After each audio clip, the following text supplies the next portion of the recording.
Now we will start the video, which examines the strategic imperative of the Community Health Officer, or CHO, model, focusing on how the mid-level health provider framework can catalyze universal health coverage in India. This is based on a comprehensive review by Desai et al., 2020.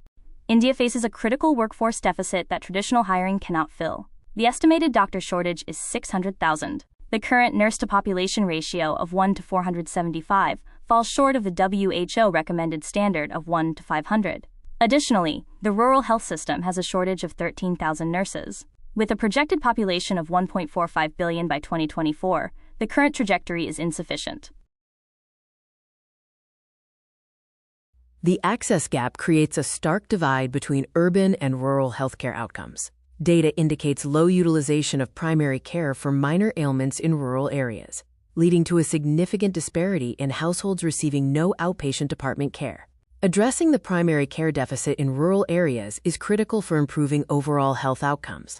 The current healthcare workforce structure is top-heavy and lacks a stable foundation at the community level. The desired state introduces mid-level health providers, like the CHO, to establish a robust community base essential for competent, comprehensive, continuous, and compassionate care.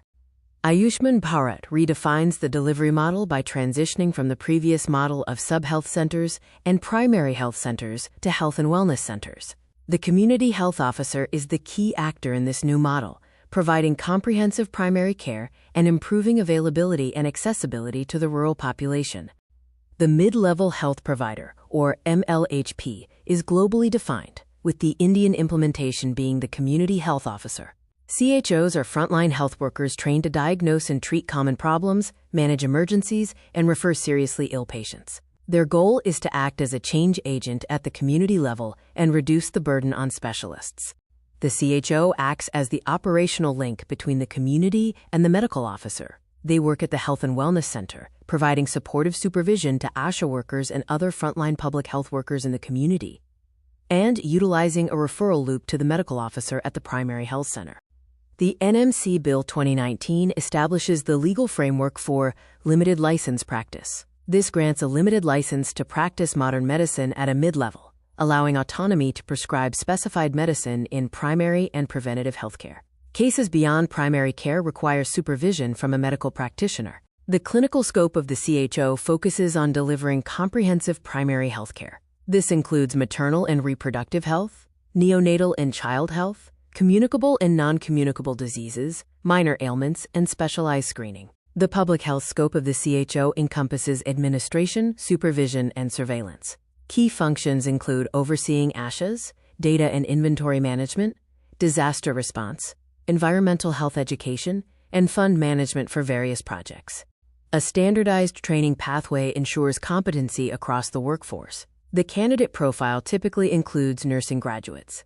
They receive a 6-month certificate program in community health, followed by ongoing development through annual updates, digital training, and eco-platform learning. The mid-level health provider is a globally validated model with a century of success. The concept began over 100 years ago and has been adopted globally, driven by doctor shortages, rising costs, and the need for task shifting. This model has improved mortality and morbidity rates by acting as a change agent at the community level.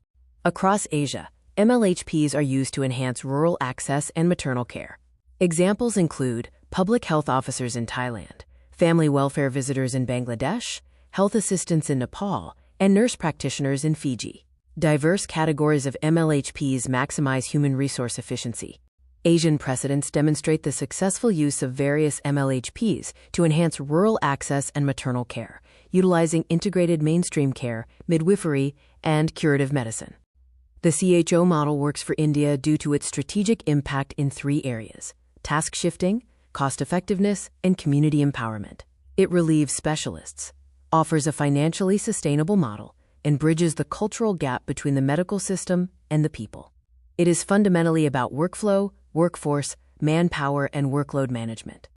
The CHO is not just a temporary measure, but a permanent, pivotal change agent required to achieve universal health coverage. Its impact moves India from a system of sick care to true health care, ultimately aiming for health for all.